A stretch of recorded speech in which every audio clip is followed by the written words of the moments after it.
Dr. Akitayo, good evening. Dr. Ngozi, good evening.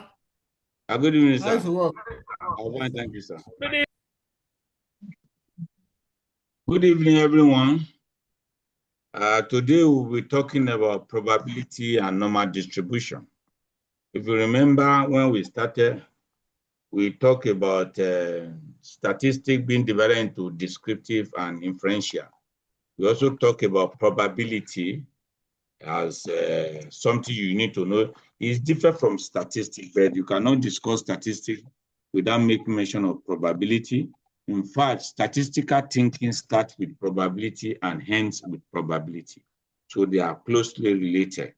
So for you to understand how the sample relates to the population, you need to understand probability. How you can, how you can generalize from the sample to population, you need probability. How to even take appropriate sample from the population, you need probability. So everything around statistics, probability is involved. And that's why I want to discuss probability. Now, okay, this is my maxim. I just said the statistical thinking starts with probability and ends with probability. So what is probability? You know, is in everyday usage, in English usage, people we use every time, but in statistics, you'll be able to quantify it, not just to use it as word like any other person. So it's a measure of chance of a given event occurring, anything that happens. What is chance? So with that, it's a futuristic something. It's something you talk about before even the event occurs. And calculate the probability, the chance of an event occurring. So it lies in the heart of statistical theory because it formed the basis of inferential statistics. I told us that moving from descriptive to inferential, you need to understand probability. Probability is actually the link between descriptive and inferential statistics. So the base, you are going to know that the normal distribution, which is a form of probability, basis for hypothesis testing. So it has its origin in a game of chance, such as dice and game. So even statistics, the study started with gambling and so also probability. And you look at it critically, it is always a positive number that lies between 0 and 1. So probability, if you quantify it, cannot be less than 0. So you cannot have minus. All those things that are less than 0 are minus. Just like if you don't have anything, yes, 0. If you are indebted, you are indebted to somebody, you have debt, you pile up debt. That's negative, it's less than 0. So debt is one that not having anything. So that is why 0, the probability is between 0 and 1. It cannot be more than 1. You cannot have anything above 1. So just know that when we talk about 1, 0 and 1, it's just using 0 to 1 is using normal scale, decimal scale. If we use relative frequency, use percentage. So it's actually between 0 and 100. So if you look at it now, if you say 0.5, it means 50%. If you say 0.2, it means 20%. 0.7 is 70%. So you can move between decimal and percentage. And if you do that, you understand. Once you have that concept, 1 means 100%. So it is, if it is 0, event cannot occur. If it is 1, the occurrence of the event is certain. If it is 1, that is certain. So if you look at this scale now, you see the end 1 is certain, the 0 is impossible. You can have something midway. It can be expressed as a decimal, such as 0.2, 0.5, 0.8. If you change percentage, it will give you 20%, 50%, 80%. It may be given as fraction, because it's 2 over 10. 2 over 10 still be 20%. It means 0.2. 1 over 2 means 50%. Or it can mean 0.5. 80 over 100, that is 80%. It can be 8 over 10. It can be 0.8. So whichever way you express it. The probability of the complementary event Complementary event means event not occurring. If I say probability of it raining tomorrow is 0.6, the probability of it not raining will be 0.4 now. That is, if it's raining, probably that it will rain tomorrow is 60%. It will not rain tomorrow is 40%. So that 40% that the probability that the event will not occurring. That shows that the probability of an event and the probability of an event occurring and the probability of hey, Dr. Nonju, Dr. Nonju. So the probability of event not occurring is both of them is complementary to the probability of it occurring. Or you can say the probability of event not occurring is complementary to it occurring. Just like the probability somebody, if I pick somebody in the class now, the probability of it being a female is complementary to probability of it not being of it being a male. So if we say, oh, in this class now 70% are female, automatically 30% are male. Can you see? Being a female or male is complementary. Probability of being of selecting somebody female is complementary to probability of selecting somebody male, because the male is a complementary. It means that it's not female. So let's quickly look at approaches to probability. How do we approach probability? So as you know, even many people that are not mathematicians, that are not learning much, they use probability. They use to estimate, to take decision. Now, we have subjective approach and objective. Subjective approach, something, when we say something is subjective, what does it mean to you? It means that there's no evidence back it up. Like somebody say, feeling pain is subjective. There's no way I can verify because I cannot feel the pain. If you are feeling pain, I cannot feel the pain on your behalf. I say, oh, it's true, it's paining the person. So it's subjective. So when you say something is subjective, it means that if somebody says there's no evidence, so it's personal to that person. Whatever the person says, personal. There's no objective. It's not objective. So when you say objectivity, something that is verifiable, that's evident, another person can check it and find that it's true or it's not true. That is objective. So the objective, for example, now, if somebody that is selling pepper somewhere or selling granite in front of your office, by the time you say that it's cloudy, you may say it's likely to rain. You pack the thing low and begin to go home. So you are used probably that it will rain. It's very high. So how very high it doesn't come, it cannot quantify, but you know that it's high and begin to go home. So that is subjective approach. Let me give another example. If you have a European friend, that's the example I only give to intellectual like you. Imagine you have a European friend that want to come to Nigeria, who has not come to Africa for the first time. What is the probability, if I ask what is the probability that the person will develop malaria? So how will you say? If I ask you now, many a time in my physical class, I usually ask people will give some will say 50-50. Some people will say it's 80%. Some will say it's very high. Many people just give different values. These are subjective. Someone that say 50-50 is not as if he has evidence. Someone that say it's very high. It doesn't. Some people even say 100%. So these are subjective because there's no evidence to back it up. Now, let's now go to objective approach. This objective approach that you have evidence to back it up. There are two types. We have what we call classical approach and relative frequency approach. Classical approach, what does it mean?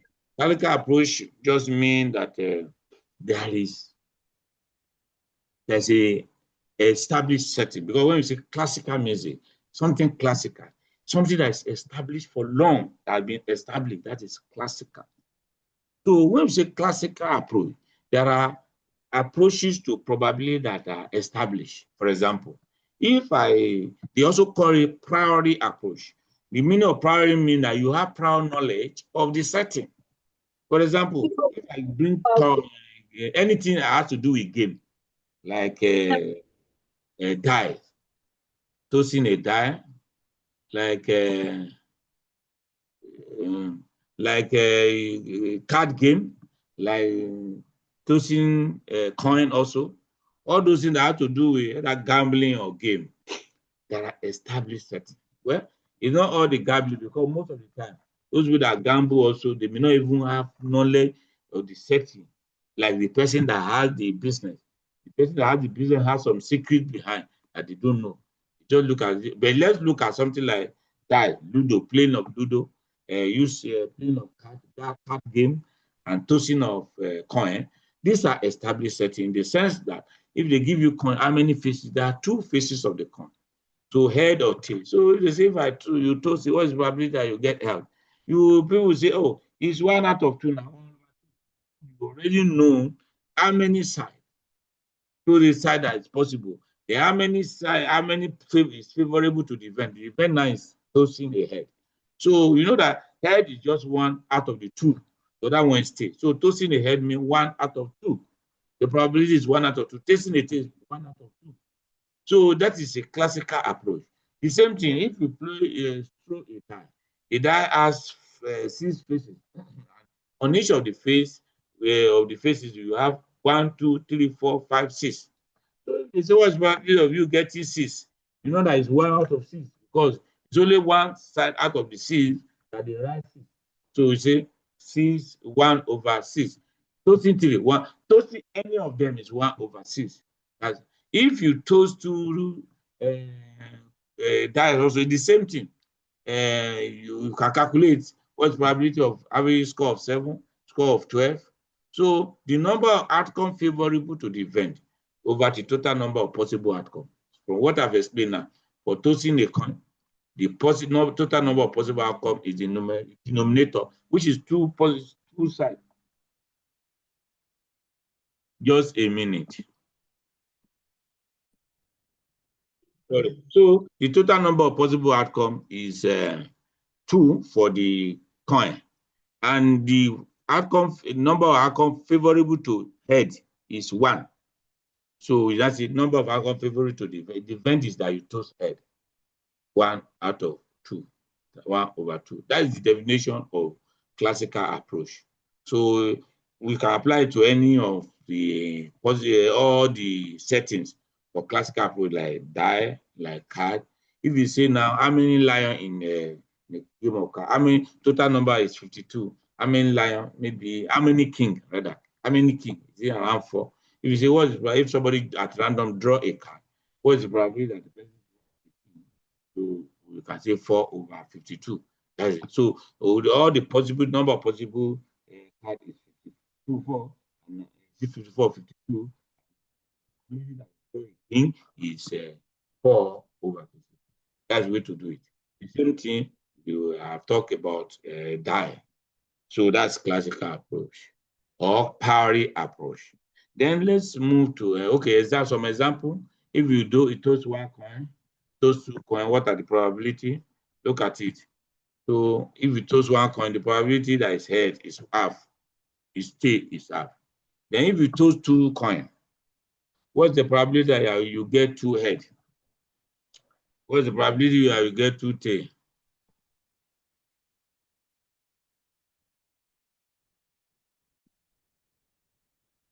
So what is the probability of tossing when you toss 2 coins? Probability that you have good 2 head. So 2 head is only possible 1 out of 4. 2 tail is 1 out of 4 over 4. And 1 head, 1 tail is 1 out of 2. That is 2 over 4. So if you toss 2 coins now, there are 4 possible outcomes. Both of them can be head. The coin 1 can be head, coin 2 is tail. Coin 1 can be tail, coin 2 is head. Can you see that third one? Then both of them can be tail also. So can you see that 4 possible outcomes? So 4 possible, 1 of them favorable to 2 head, 1 also favorable to 2 tail, then 2 favorable to 1 head, 1 tail. You know that you cannot just say is 1 because the coin 1 can be head, coin 2 is tail. Coin 2 can be head, coin 1 is tail. So whether you say head, 1 head, 1 tail, there are 2 possible ways to get it.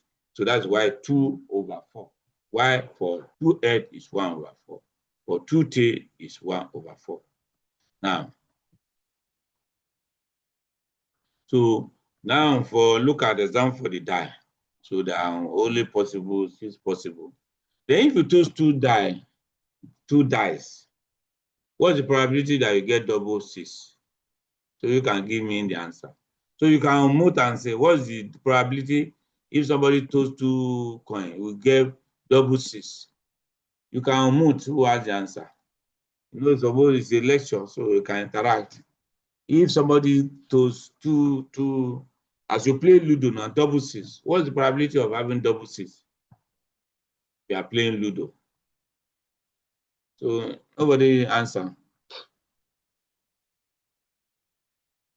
Nobody play Ludo out of 9. Can that be 1/6? Good evening, sir. Good evening, man. Yes, it's not 1/6. No, that's what many people say. It's a 1/6. Actually, 1/36. 36. And 1/36, yes. Let me explain. You can see now. You know, if you look at it, you know, just like the way I talk about coin the other time, when you say one, if you took 2 dice, the first one can be head while the other one is tail. The first one can be tail when the other one is head. Can you see that? It's the same thing. That's why in this illustration, we use one die to be red, the other one green, just to color to see the difference. So the 2 dice now. So you can, if you toss the die, the red die can be 1, while the other one can be 1 also. It can be 2, it can be 3, it can be 4, it can be 5, it can be 6. So combination of the green die with the red die that give you 1. There are 6 possible ways. One of these, one of these, one of the 2 of this, like that. So if the red die 2 also, that's why it combined to 1 to 6 for the green. The red die is 3. So how many times? 6. Each of them has 6 combinations. So 6 times 6. That's why it's 1/36. Because look at the way it is 1/6. The diagram will show you. Many people, when they have it, understand it's really 1/6, because that in the face value is always look like that. So look at it. When you let's see now, you see this red one now can combine with green one. You know, this one green. Okay, let's just say 1, 1, 2, 1, 3, 1, 4, 1, or if we go horizontally, 1, 1, 1, 2, 1, 3, 1, 4, 1, 5. That, you know, you repeat each of them like that. There are 36 of them. But let's see the way the score come. The lowest score you can have is 2, because each of them will reward, each of them will give 1, 1, making 2. So of course the highest score you can have there is, that is the earliest combination is when you say 6, 6 in one place also. Look at it. 1, 1 is only 1 out of the 36. To give you 3, you know that 1, 1 is 2. 2, you get 2, which is 1, 1. Only 1 possible combination. To get 3 is 2 combination. It's either 2, 1. Just look at it along the diagonal. 2, 1 or 1, 2. To get 4 is 3 combination. So you either have 3, 1, 2, 2, 1, 3. So to get 5 is 4 combination. You have 4, 1, 3, 2, 2, 3, 1, 4. To get 6 is 5 combination. So you got 5, 1, 4, 2, 3, 3, 2, 4, 1, 5. To get 6 is to get 6 give you 5 combination. Can you see? That is the highest there. To get 7, 6 combination. To get 7 score. That's the highest there. 6, 1, 5, 2, 4, 3, 3, 4, 3, 2, 5, and 1, 6. So when you now get to 8 now, it's 5 combination. You begin to go down. To get 8 now, you get 6, 2, 3, 5, 3, 4, 4, 3, 5, 2, 6. Then to now get 9 is 4 combination. 6, 3, 5, 4, 4, 5, 3, 6.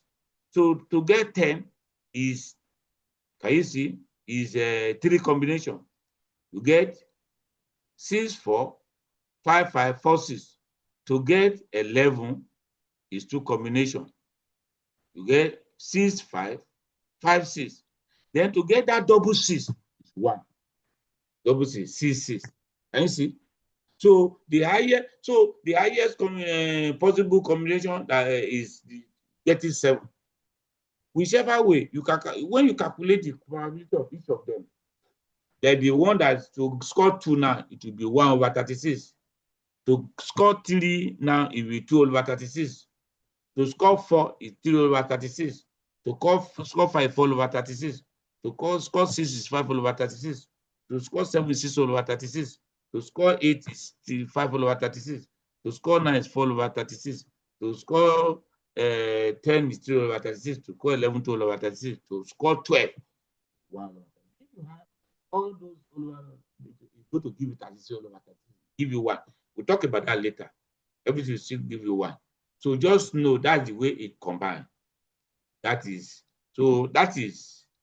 relative frequency approach. And that is what I call it. That is classical approach. Now let's talk about relative frequency. The relative frequency approach, which is the second objective approach, is, if you remember the distribution, we talk about type of distribution, we talk about frequency distribution, relative frequency distribution. It's the same thing. So here now, you calculate, they also call this one posteriori. You know, the other one, classical approach, is also called priori, because you have prior knowledge of the setting. Relative frequency approach is called posteriori because the event for you to calculate the probability, you know, probability is futuristic. For example, now, when you say, to toss 3 coins, if I toss a coin, the probability of getting double 6 is 1 over, is very slim. Someone can play Ludo and throw this thing 4 times and he gets double 6. All those 4 times. So the probability is just a futuristic something you are looking at in future. By it may not be exactly what you predicted. Sometimes you may say, probability of something happening is high. It may not happen. Probability of something happening is very slim. It may happen. So probability is futuristic. In the priori approach, which is this classical approach, you just try to predict. But in the relative frequency approach, your prediction is based on past experience. What has happened? Because in the classical approach, you, even without you throwing the something, you can calculate from the setting. There are 3 faces now. There are 6 faces of the of this die now. They wrote 1 on 1, 3 on 1. You can calculate even without trying it. So because of the prior knowledge of setting. But in posteriori approach, which is the relative frequency, posteriori means that the event has occurred in the past. Is from what happened in the past. You are learning from the past. For example, this question I asked about European friend, probability of the person having malaria if you don't take prophylaxis.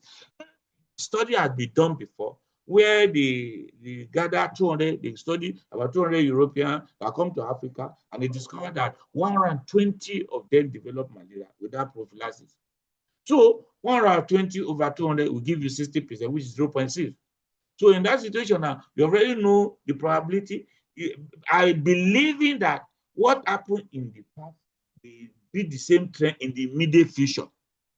And that is why when you do your study, you quote people. You say, find out that 85% of the women are obese. You know, you are working on the study the person has done before. How did they get the 85%? That's it. Look at the number of time event occurring in the past. Maybe the sample size of 400. Out of the 400, the number that corresponds to 85 or 80% is the attribute over the total number, which is 400. So number of time event occur in the past over total number of observation. And the total number of observation is the sample size. So the same thing about the European issue I said. The total number of observations is 200 of them. And 120, if the malaria occur in 120 of them, 120 over 200 give you 60%. The probability is 60% or 0.6. So can you see now? And that is why when you are quoting study, you're just assume that what happened in the initial immediate past will still occur in the immediate future. And that is why after some years, maybe 10 years, and I said, no, quote recent work, believing that things have changed. Let us have recent work. Can you see now? So it's the same relative frequency approach you usually use in when you are tabulating your results, say relative frequency. Can you see? Does it click now? It's the same thing. So look at example. The exercise I put here. It says the Center for Health and Statistics reported that for every 1,000 deaths, 85 result from road traffic accident, 55 from cancer, 156 from heart disease, 267 from infectious disease, and how many from childbirth, 19 from other causes. Estimate the probability that a particular death is caused by heart disease. So you say 156 from heart disease. 156 divided by 1,000. It gives you 50.6% or 0.156. That's the probability that somebody die is from heart disease. Can you see? It's from past experience. Somebody shouted, what is this person say? Okay, yes, somebody has a genius has calculated fast. So thank you. So now 50.6%. Now that is relative frequency. So when you are quoting when you tabulate your result, what you are using is actually probability, the relative frequency approach. So let's look at some definition about probability that will help, because some of these words, in English they call something register, the word being used in a particular field. So what the word means to general population is different from what it means to or what they use. For example, if you go to court now, you'll be hearing the word advocate, injunction, many things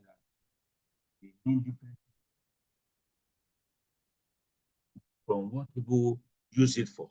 So the same thing, if you say management now, management means something to some people, it may mean something for the same thing with some of this word. Let's look at the meaning of this word used in probability. Experiment. What's the meaning of experiment? Experiment is the process of data collection. So data collection in statistics, in probability, what we mean by data collection is actually, look at what we do when you are doing something. You come to somebody, you say, yes, you may, the first thing you may say, how old are you? Maybe the first thing on your questionnaire is age. You ask, and the person will tell you, 37. You record it. So you have collected. That's one experiment for that age, because you are you remember variable data. Variable are the characteristics that are built from the value of that variable are the data. So when you go to the field and you want to collect data about variables, so those variables are age, sex, religion, ethnicity. The value you are collecting are for the age, 30-something, 50-something, sex, male, female, religion, place, and you see the data are what you are collecting, but what informs the data is the value of those variables. So the process of data collection is experiment. In the context, it's different from experiment in laboratory, and it's even different from experiment in research design. In the study design now, if they say, are you doing experiment? They mean, do you want to intervene? If you give education in research method, it's experiment. If you administer drug for people, it's an experiment, because those things they will influence what you are trying to measure. No, and it's different. That is in research. Then in probability, the meaning of experiment, you collect data. So if I ask you for your age, you tell me I've completed one experiment. If I ask another person the age, he tells me I completed another experiment of that age. Of course, if I ask you for age, after that I ask you for yourself, I don't need to ask for yourself. I can see that you are me, unless you dress somehow, you are confused. But of course, sex is different from gender. Sex is biology, gender is social role. For we are talking of sex now. In that situation, I know, I will not say, are you a male or female? The person will be looking at you, what's wrong with this one? You think that this is female. You know, don't to ask that. So you have collected it as because you can see with your eye. You have captured, as you record female, you have completed one experiment about that sex. That's how you perform one experiment for each of those variables for one person. You move to another person. If there are 20 questions, you perform by collecting data from the from one person about those 20 questions. You have performed 20 experiments. So when you move to another person, that's how you perform 20 different experiments for that person and leave. Now it's clear now. Process of data collection is an experiment. If you toss a coin, it's an experiment because you toss a coin to know is it head or tail you give you, and you record it. That's an experiment. Now, trial is a particular act of an experiment. Now, if I toss a coin 10 times, that's 10 trials for tossing a coin. If I toss the coin 10 times and I recorded my findings,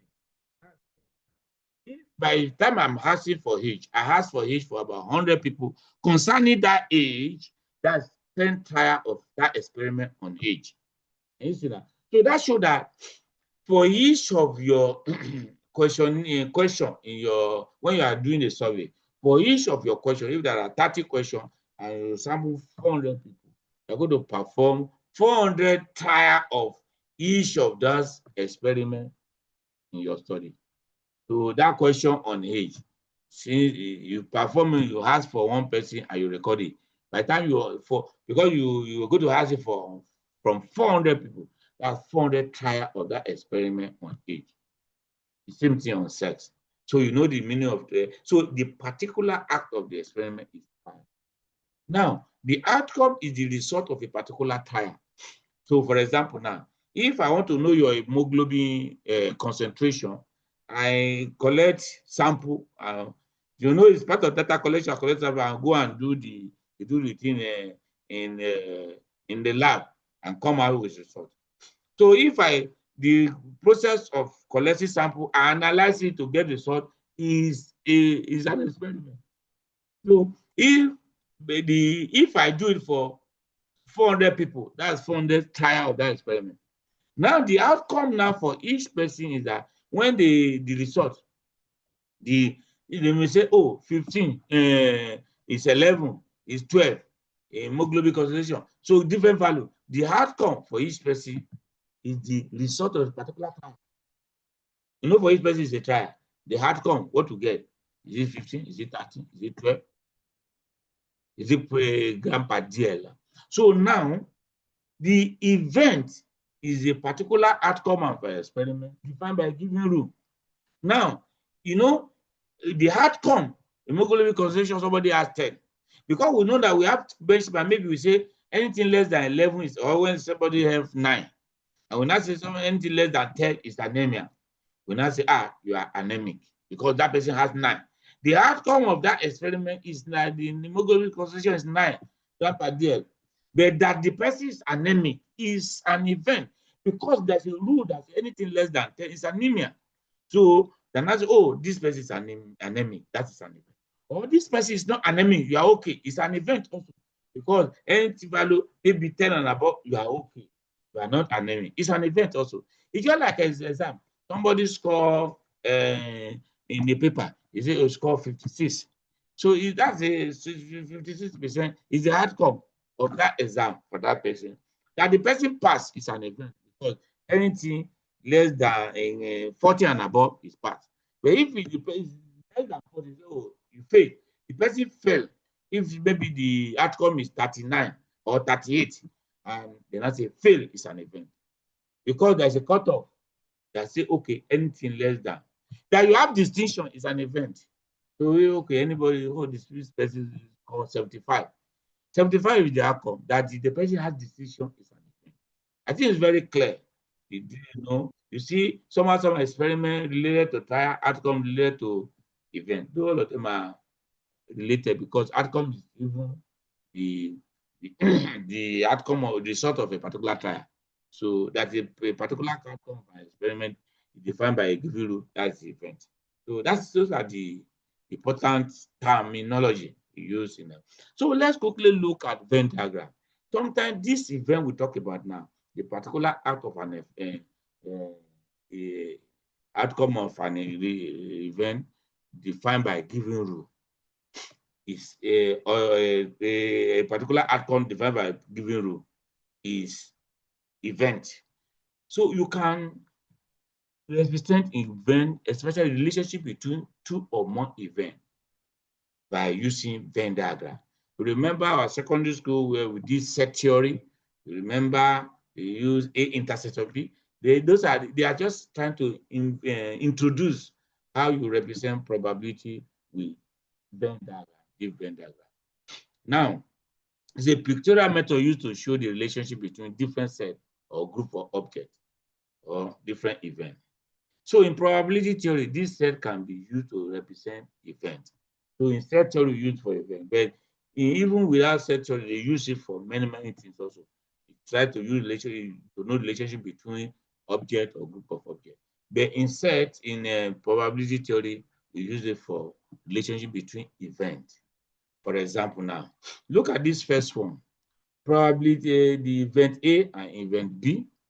You see the event A is different from event B, but some aspect of event A that is common, there's some aspect that is common between event A and B. That is the intersection, that is the orange area. So the white area in each of the circle are the part of A, but it's not related to B. The same thing, part of B is not related to A. Can you see now? So, but sometimes the two events, they are not related at all. They will not overlap. So let's see the way we use them. So A, whenever we are talking about where they intersect, that is that one in the middle, the relationship between A and B is represented by, and it makes sense. It's just like now, it now say that if you are a female and a doctor, so because we have event that you select somebody in the class, it's a female. So the probability will be number of female over total number. I select somebody in the class, another event, is a doctor. So the number of doctor over the total number will be the probability. Now, they may be related because for the fact that you are a female does not preclude you from being a doctor. So relationship between them will be those female that are doctor, they will be the one inside that orange area, which is, so the male now, or the female that are not doctor, they will be the white under A. Then the people that are not doctor, in general, other people that are not doctor will be the one under B. So anybody in that group that does not fall into either A or B will be within that, they call it universal, within that the box, the rectangle, but outside those. Now, if we now say, okay, look at it, female or doctor, can you see now? Female, if you are female or you are a doctor, let's see you. So you know that all the female will be there and all doctor will be there. So that's why you can see now, all of them level up. They painted that the S. Look at that second one, upper second one, all female and doctor. You will see that all of them. So use, or when you see the relationship or A or B, any of them surface. Either I see you are a female, you are qualified, you are a doctor. In that sense, you may be a male, but since you are a doctor, you are qualified. But if you are a male, you are not a doctor, you are not qualified. So can you, but if you are a male, you are a doctor, since you are a doctor, but all the female are qualified, all the doctors are qualified. That's a female or doctor. So relationship, you had those female or doctor and doctor together. But the other when it is only the one that are female and doctor at the same time as doctor, that would be and. So this one, all these Boolean logic, I will see explain them. They have implication in the way we use them in everyday life. Let's look at example here. Let's look at this first, this one on this side, the one that is not colored on the right side. Look at the Venn diagram. So you toss a coin, the event A, rolling of is not a coin, die. You get odd number. You know that we have 6 sides of the die, and it's 1 to 6. The one that are odd number are 1, 3, and 5. What's probability that you roll a die, you get odd number. So it's going to be, if you want to calculate, it's going to be 3 over 6 because there are 3 of them out of the 6. But event B, rolling a multiple of 3, that is any number divisible by 3. So 3 itself is part of, and 6, those are the 2 that qualify in that sense. Now, if you want to look, is there any relationship? There's a relationship because 3 appear on both. 3 is odd number, it's a multiple of 3. So when you draw the Venn diagram, you can see the overlap, and that overlap is that 3 that is there. So under the A, which is a rolling of odd number, you see 1 and 5. You see 1 and 5 and 3, they are still there, but the 3 fall where there's intersection. Outside the intersection is the 1 and 5. While the other side, the second event, rolling a multiple of 3. So 6 is the one that will be outside that intersection. So if you now say, what is the probability that you roll a tie die? Is a odd number and at the same time multiple of 3. You see now, that 3 is the answer. The whole number and the same time, that is the intersection. Can you see the relationship is and? So 3 over the total possible outcome is 6. 3 over 6.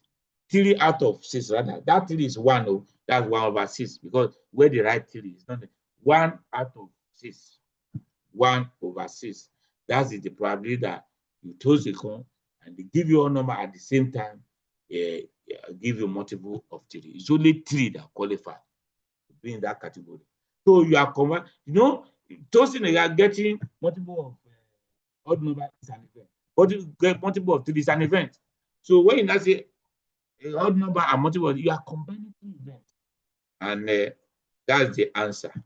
But if you say, or if you toss a die, roll a die, you get odd number or multiple of, is all of them. Because you count 1, 3, then 3, 6. But the only thing is that 3, that's why you need to show in the event that you cannot count it 2 times. You have to remove 1 3. You know, if you say what is the probability of tossing a rolling a die, they give you odd number. You list 1, 3, 5. There are 3 things that can outcome out of the 6. Then if you say you get a multiple of 3, there are 2 out of the 6. You cannot come here and say 1, 2, 3 plus 2 over 5. No. Because that multiple, that 3 that is both odd, that intersection has been counted 2 times. It counted here, it counted here. So when you are adding it, instead of saying the thing is now 5 over 6, you say 4 over 6. Because you cannot count the 3 2 times. So you now say 1 5 3 6, 1 5 3 6 over, this is 4 over 6. So can you say or is different from and? So the same thing with this one. This one is a little bit because the explanation. So it's the same thing. A person is selected, the probability, just leave this one because all this AF, I think, did I explain the meaning of AF? It's the same logic anyway. So the diagram can be interpreted as follows. All possible outcomes are contained within this box. For example, the outcome of 2, and okay, it's an explanation of this or that one. Let's leave it. Let's move. There are some rules of probability. Some rules of probability. So we have 10 set of rules. But let's first talk about related terms to those rules. We'll be hearing something like independent event. What does that mean? Independent event. Independent event, 2 or more events that occur in sequence if the outcome of any event does not affect the possible outcome of other events, then for example now, you say you told it rained, probably that it rained. It rained today. I win lottery today. The probability that it rained today, probably win lottery. Does he have? So it rained today, you win lottery. You are not actually related. The rain will not disturb you from winning lottery unless if there's an event that say you cannot, the rain disturb you from going. If there's nothing like that, it's rain today, you win lottery. Yeah. So the one we usually encounter much is in our practice, especially a doctor. For example, symptoms. Either you want to know the symptom the patient has for a particular day. For example, talking about malaria. What is the, let's say, tuberculosis? What are the symptoms? Say fever, night sweat, cough, weight loss. Now, if you are clerking patient, for the fact that somebody has fever does not preclude the person from coughing, does not affect the person, preclude the person from having weight loss or night sweat. So all of them, the person can have all of them. Or you are testing knowledge, maybe what are the knowledge of symptoms from people. For the fact that somebody knows that fever is a symptom, does not preclude the person from knowing that weight loss is a symptom, or cough is a symptom, or night sweat is a symptom. All those symptoms, they are independent events. Although somebody can have only one, or somebody can know only one. It can know two, or have two. And the two can be any of them in combination. So they are independent. And the way we approach them when we run analysis differ. Even when you are creating your questionnaire, it differs. You are creating your questionnaire, everywhere the way you want them answer. Independent inventors say tick as many as possible. You know that it can be hot, it can be white, it can be anyone. And I say tick as appropriate, as many that are appropriate. That's why you have to indicate when it's not only one option in the questionnaire, in a particular question, you want the person to tick. You say tick as many as applicable. That is an independent. But if it is one option, it's a mutually exclusive event. So let's talk about it. The dependent event, two or more events that occur in sequence. If the outcome of any event changes the possible outcome of the other event, then the events are dependent. For example, now, if I arrive from Lagos, we hold our physical lecture. So if I don't arrive from Lagos, we cannot hold that lecture that day. So if you look at now, holding the lecture holding depend on my arrival from Lagos. That one is to the arrival from Lagos is an event. The lecture holding is an event. So the other one depend on the other. So they are dependent events. The mutually exclusive event. If one event occurs, the other one cannot occur. For example, now, I select somebody at random among you. The person is a female. That's an event. I select somebody at random, the person is a male. They are mutually exclusive. Because the person, if you are a female, the person cannot accept male. So the two events are mutually exclusive. So that's why some of those variables that are mutually exclusive, when you are doing your research, sex, ethnicity, religion, all those ones, which I cannot say which category, which course are you doing? Well, some people can be doing. But there are some things that if you belong to one, you cannot belong to that. That is mutually. So not mutually exclusive event, belonging to one does not preclude you from belonging to the other. Now, let's move. So another thing, I put a note here. Mutually exclusive events are always dependent because they are mutually exclusive.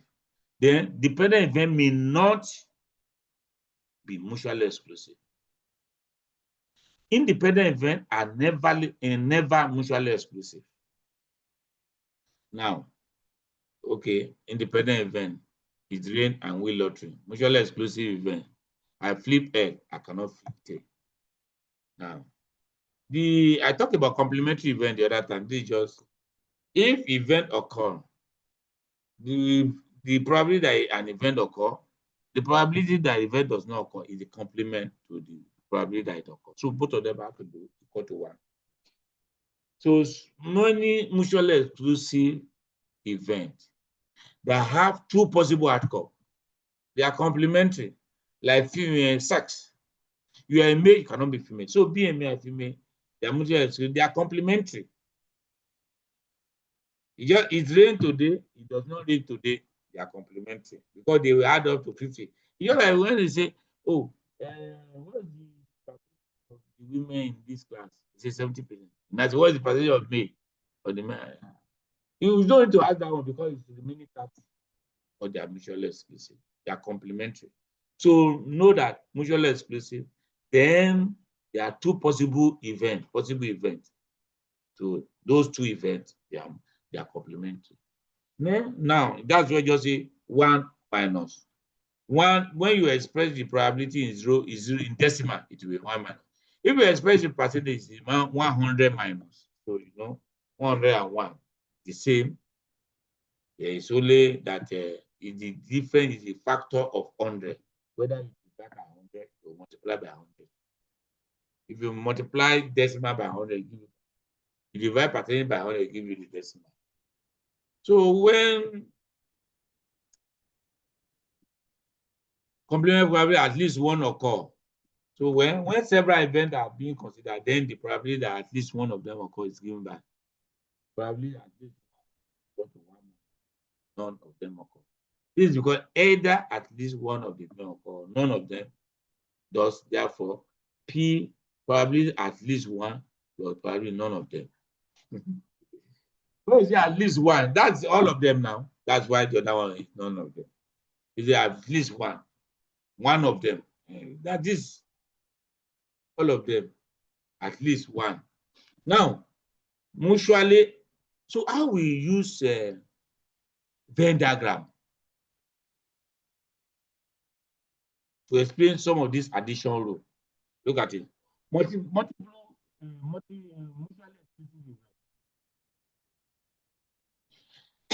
exclusive. If you look at it now, they are mutually. If one occur, the other one cannot occur. So they cannot overlap. They can never overlap. You cannot see Venn diagram where you see male, female, they now overlap. So that person is hermaphrodite. Unless if it's hermaphrodite. You cannot say, oh, this person is both male and female. So in that way, it overlap. So you see, if you want to add the probability now here, probability of A or B, that is either male or female, is probability of female plus probability of male. So probability for A plus probability of B. So, but when they are not mutually exclusive, there's an overlap. What we're showing in the diagram, the other one, you see that probability of A or B mean probability of A plus probability of B minus probability of A and B. There's no something difficult here. Remember, the A and B is the one that intersection, the one that so if you don't remove it, because that probability of A and B is the intersection, it has been counted 2 times. So you have to remove 1. That's why when you are adding any non-mutually exclusive, when you have 2 Venn diagrams that overlap, the probability of A or B, that is, you are combining it to any of them, either of them. They say, who should I be? From any of the class. That's so that you are talking of any of them. You are talking of the 2 classes.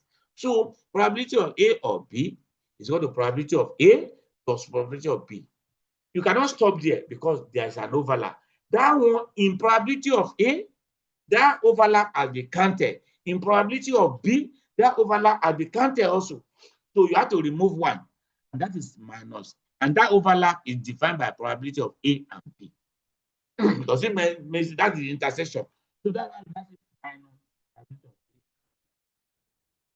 So the same thing, if you want to see probability of A or B, okay, this one is trying to even explain it. Probability of A plus B. So look at it, the explanation I give now. I put the diagram to explain it very well. If you look at probability of A, you will see now it's only this yellow one, all of them. Probability of B is the green one. If you look at it, that yellow, where it overlap with B and where this B overlap with A, it's the same thing. So when you add it together now, you are double counting that overlap. So you now say minus probability of A and B, which is the green area, which is the overlap. You remove one from the double count. Does it make sense? If you have question, you can ask, you can stop and ask, or you chat. Rule of probability multiplication. What do you say? That last slide, the one before this one you're projecting now. This one. So which aspect? Which of the? That non-mutually exclusive. Okay, the probability of that non-mutually exclusive is what I break down at the diagram below now. That's what I break down there. Yes, I mean now. Yes. What I don't understand is a probability of A plus probability of B. Why are you subtracting probability of A and B? Okay, the A and B is the one that define the overlap, that purple area you see, and that's what it does show in green down there. Can you see now? The other is the one that is common to both of them, and by you know that area is already part of A, is there. That area is already part of B. So when you now add A and B, it has double counted that area. I don't know if you understand now. Yeah. So you have to remove one, and the definition of that area itself is probability of A and B. Does it make sense now? Yeah. Okay. So you get to know when there's an example we have now. Okay. You have to understand it. That is it's just logic. There's no big deal in all this thing. It's logic, just permutation. So it's once you just understand it, make it easy. The rule of probability multiplication rule, it is for probability of simultaneous occurrence of two events. If A and B are two events, independent events, probability of A and B is equal to probability of A times probability of B. No, I just explained for addition rule here now. Here is for multiplication. So for example, experiment, those two coins, A getting head on coin number 1, B getting head on coin number 2. So probability of getting head on coin number 1 is 1/2 now. Of getting head on coin number 2 is 1/2. So probability of head on both sides is equal to 1/2 multiplied by 1/2 it gives you 1/4. Is it not what we did the other time? We say when you toss two that the probability of you getting head from both can only occur out of 4 combinations. And if it is 1 out of 4, that's 1/4. Because we know that it can be the first coin can be head and the second coin head. Both of them are head. The first coin can be tail and second coin can be tail. That's both of them are tail. That's second possibility. The last 2 possibilities, the first one will be the first coin is head, the second coin is tail. That is possibility. The second coin is the first coin is tail, the second coin is head. So probably that 2 head is 1 out of the 4. Probably that 2 tail is 1 out of the 4. But 1 head, 1 tail is 2 out of 4, which is 1 out of 2. Can you see now? You say probability of getting 1 head in coin A and getting a coin B. That's 2 heads now at the same time. So can you see each of the coin is 1/2. But when you now multiply 1/2, if it is 2 coins, it's 1/4. Can you see? So in real life, that is how it goes. And when you solve mathematical, it's the same thing. So life is mathematical. So conditional probability now.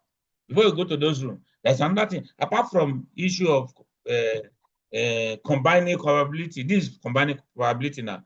The addition rule, multiplication. Let's look at conditional. Probability of occurrence of an event, given that another event has occurred. That is, something has occurred. So later you get to know that is the logic behind Bayes' theorem, when you have some Bayesian statistic. That is the condition, because you are talking about something occurring, given that another one has occurred before. So it is a joint probability of both events divided by the probability of the event dependent. So look at it. Probability of A, look at the probability of A provided B has occurred. So the probability of, if look at the circle of A and B, probability of A and B occurring, that is the intersection now, A and B. Whereas when you use the word A and B, that is the intersection over the probability of B, which is the one that is the other one depend on. Can you see? So A and B over probability of B. The probability is like the denominator is always for the event, given event. Now, so don't worry if all those things, they don't click at once, but by the time you begin to read more, you practice it. Now, Bayes' theorem is a formula that describes how to update the probability of hypothesis when given evidence rather. It follows simply from the axiom of conditional probability. It depends on that conditional probability. So now the rules, just list them here.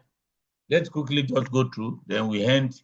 I'll just do the next slide, we end, so that we continue. I've already told us we cannot finish it in one.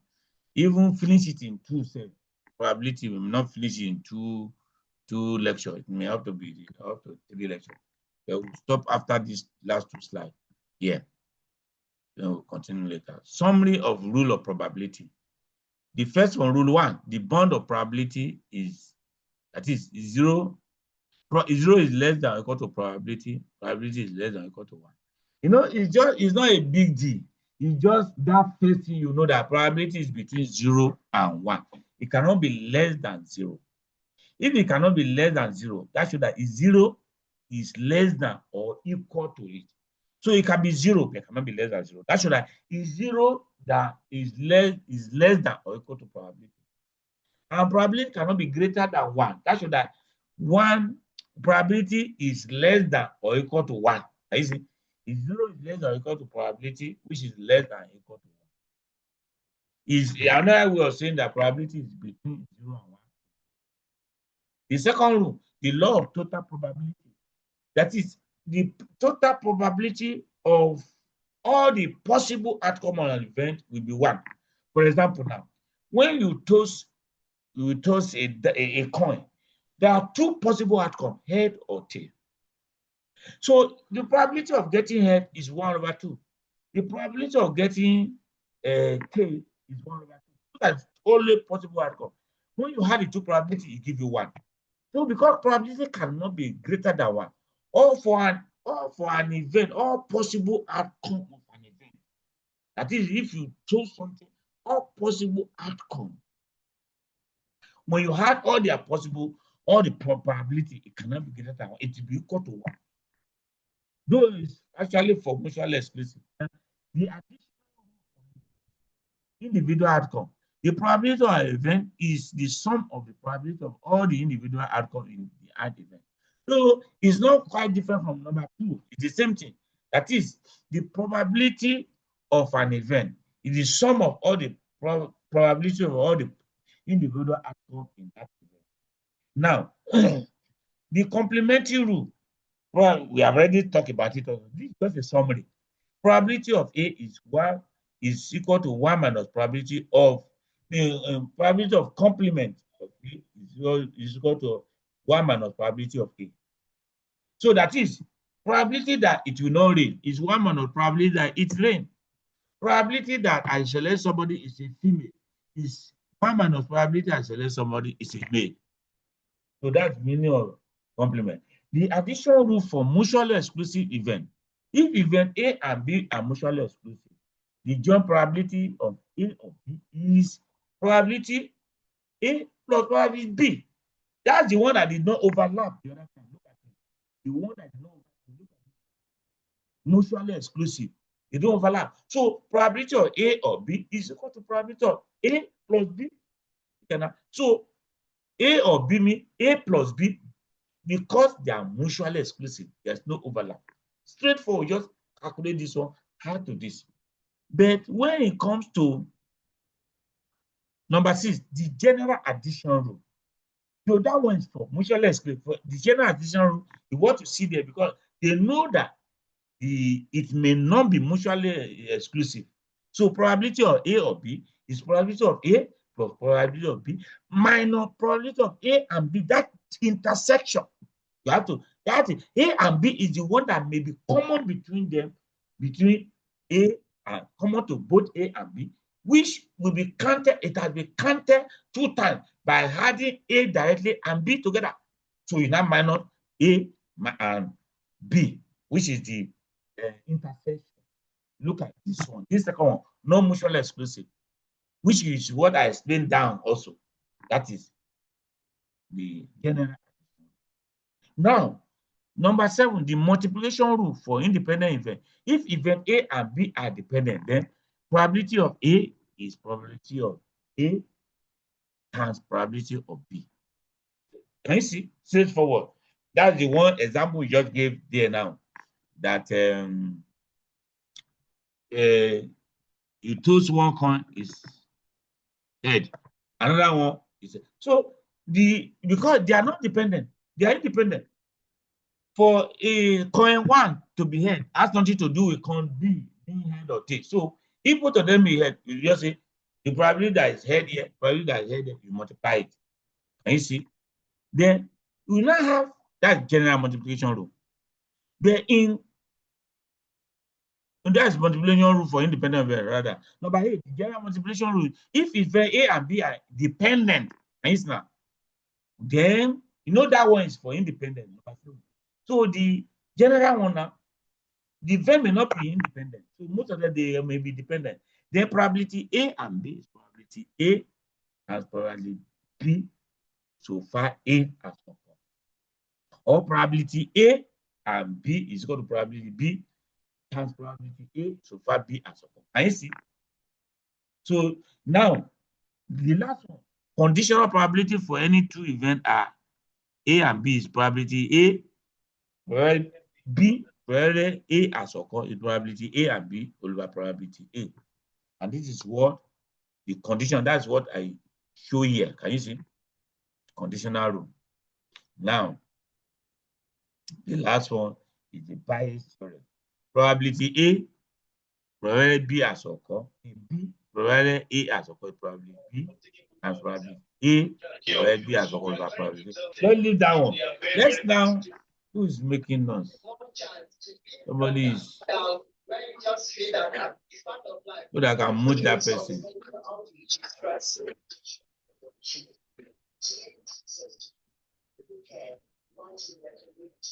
Dr. Yako, you have to mute the noise. Dr. Yako, Radari. I'm trying to mute you, it's not muting.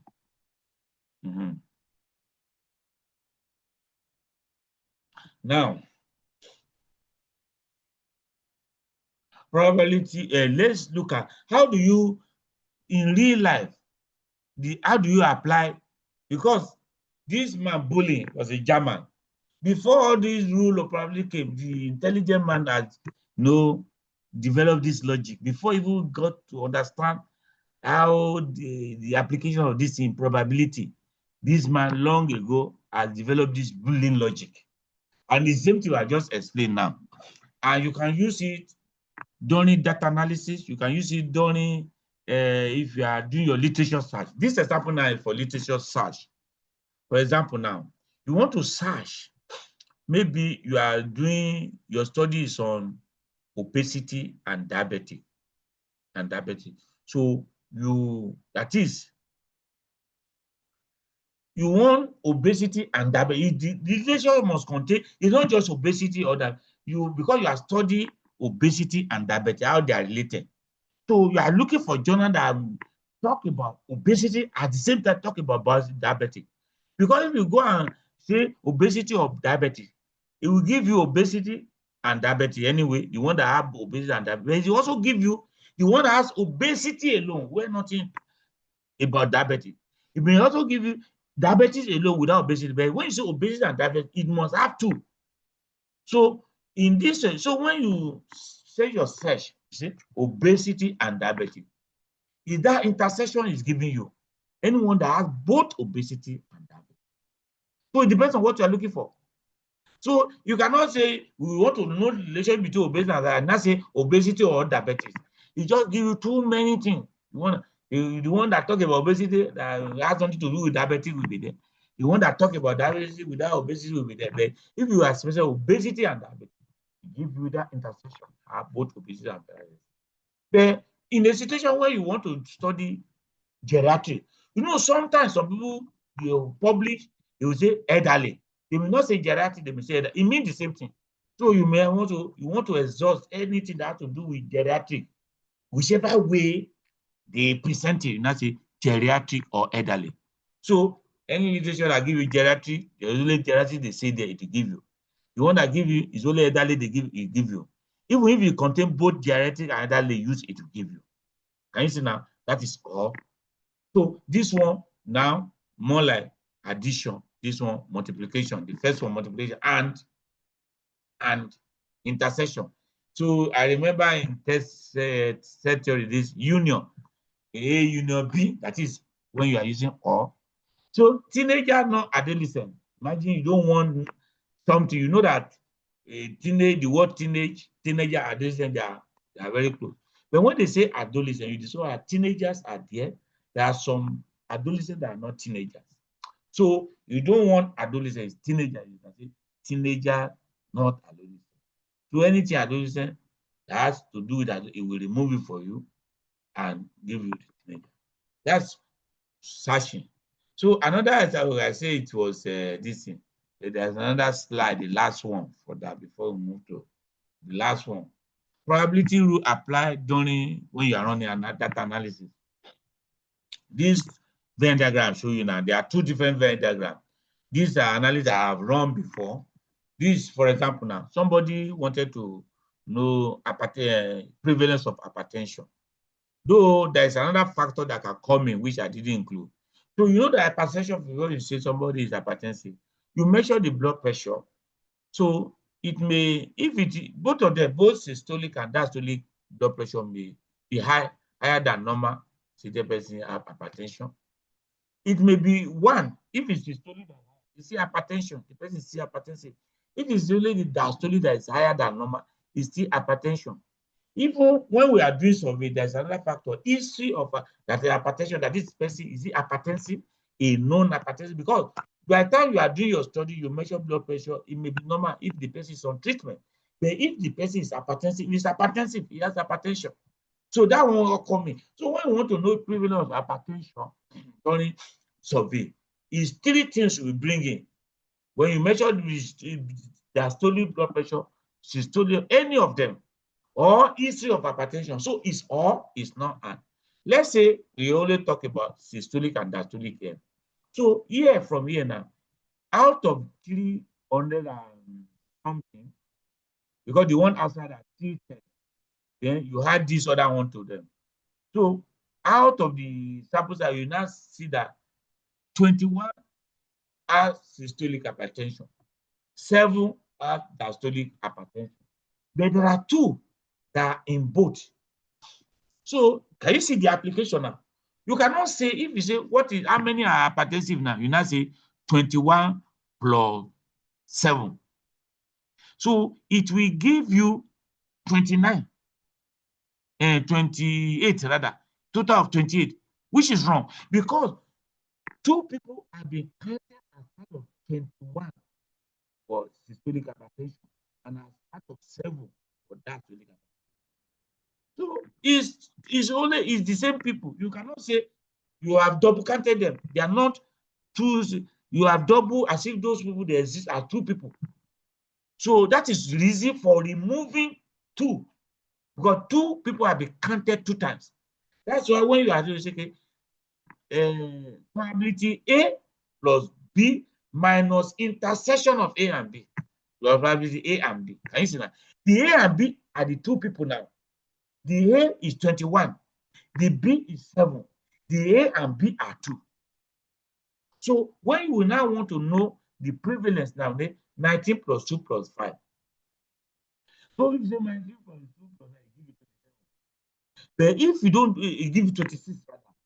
I'm correct. It gives you 26. That is, can you see that? Total number hypothesis is 19 plus 2 plus 5, make it 26. But the number with systolic hypertension is 19 plus 2, 21. Number with that is 5 plus 2, 7. Those two people that are hypertensive, those people have been counted 2 times. So that you can use now. If you even had 21 plus 27, you now say minus 2. 21 plus 7, make it 28, minus 2, it gives you 26. Can you see? That's the logic of adding, because that 2 is the intersection. Does it make sense now? If that's what I will have able to say 21 plus 7 minus 2 give you 26. So the other one is study on adolescent, among adolescents, and you experience of these 3 things. Some experience verbal harassment, some experience breast caressing, some experience unwelcome kissing. And you can see those 3 things. We show them in Venn diagram.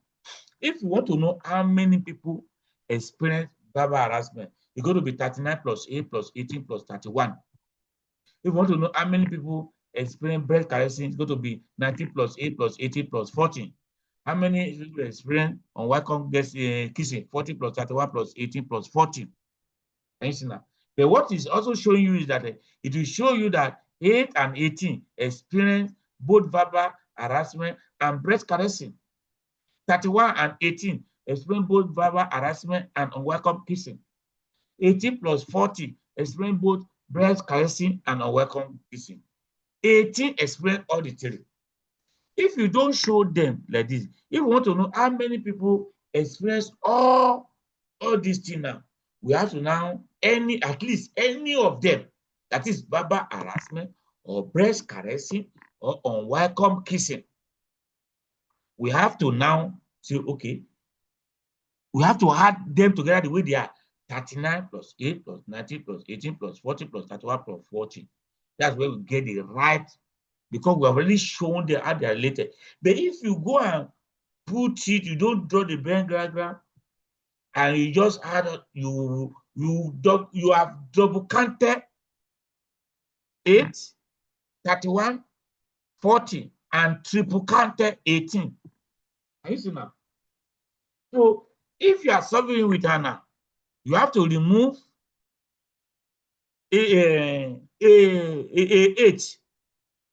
You have to remove 40. If let's say you use Anne, you didn't show it like this. Once you put all what's the probability for how many people are express verbal harassment, breast caressing, and unwelcome, and you calculate separately. 8 has been double counted, you have to remove 8. 40 has been double counted, you have to remove 40. 31 has been double counted, you have to remove 31. 18 has been triple counted, you have to remove 36, 18 on 2 occasions. Does it make sense? This is the end of the lecture for today. Tomorrow we'll continue by talking about probability distribution. So any question? Any question? So it's very straightforward. Is it so straightforward like that, like the question? We're trying to digest it. Verbal. So sorry. Come down. And doctor, come back. Repeat your question. Second analysis. Okay. On the number of adolescents that have been harassed, either verbally, breast caressing, unwelcome say, yes. Now, just like you did for the prevalence of the people that have hypertension, Yes. with this one having this overlapping occurrence, so to say, occurrences, if you now want to know the total number of the adolescents that have been harassed now, so is it only the 18 that will subtract? Since the 18 of them have been harassed in the 3 ways, so to say. Yes, I said the 18 are be harassed in 3 ways. 18 will be subtracted 2 times. So you are going to subtract 30. Is it 36 now? Is it 2 times or 3 times, sir? No, you need only 1 time to be counted. They have been triple counted. You need only 1. The 30 people have been counted 3 times. And there's the same 18 people, individual, have been counted 3 times. You now need to remove 18 2 times from the calculation. Then the 8 have been counted 2 times. You need to remove 8 once. 40 have been counted 2 times. You remove 40 once. 31 have been counted 2 times. You remove 31 once. But the 18 that have been counted 3 times will be removed 2 times. So you now left 1 of each of them because they are one human being. Do you get the picture now? Okay. Yes, thank you so much. So it's when you know the logic, when you are analyzing, you know how to run the analysis. So when it comes to hands-on now, that one is a different thing. But if you don't know this logic, you will not know what to do during the analysis. So you now think, okay, how do you now begin to we need you to code. The way we code it is that if we say verbal harassment or breast caressing, or because we have already, for each of them, we already have one column as available for each of them. Yes, we may say verbal harassment 1. If it's not harassment, 0. We can either use 1, the way we code it, either 1 or 2, or 1 is 0, or whatever for each of them. So if by the time we want to select all the 3 now, we want to know the total number that have been harassed, we now say verbal harassment, select verbal harassment or breast caressing or unwelcome kissing. Automatically, the computer has removed all those ones that have been counted 2 times. Once, it has removed the one that have been counted 3 times, 2 times for you. It will bring it will just bring the correct something to you. So, but I'm just trying to explain so that you know the logic, but you must know how to operationalize it when you are analyzing. Does it make sense? But how did I know that in that analysis? How did I know that 18 experienced all the 3? So what I did was that I said verbal harassment and breast harassment and unwelcome kissing. It gave me 18. Because those are the people that explain the same person that explain all the 3. 18 of them. Does it make sense now? Yeah. Yes. But if I want to actually know, if I say verbal harassment and breast caressing, it's 18 plus 8 that will give me. You know that 18 also is still part of overlap between verbal harassment and breast caressing. So if we verbal harassment and breast caressing, 18 plus 8, that's 26. But when I want to know verbal harassment and unwelcome kissing is 31 plus 18, I give you the answer, the number of people that have the breast caressing and unwelcome kissing is 18 and 40 plus 40. Can you see now? But there is verbal harassment in this one also. The third one is also in the circle. Which third one? You know this last statements you've made. You said if you're counting verbal harassment and unwelcome kissing, yes, that is 18. And if I say and, that is, I'm trying to, who are those people that have both verbal individuals that have experienced both verbal harassment and unwelcome kissing? And you say 40 plus 18. And 18. 40 plus 18, yes, 40 plus 18. Breast No, is 31 plus 18 rather. My mind went to breast caressing. Verbal harassment and welcome kissing is 31 plus 18. but the loop of breast caressing is included in that 18. Is the three of them? 18 is actually the one that has the three variables, so it shouldn't be. You don't understand now. Listen, that 18 is, listen, if we don't, I don't include on work. Imagine let's say I don't include on welcome kissing now. That loop is overlapping.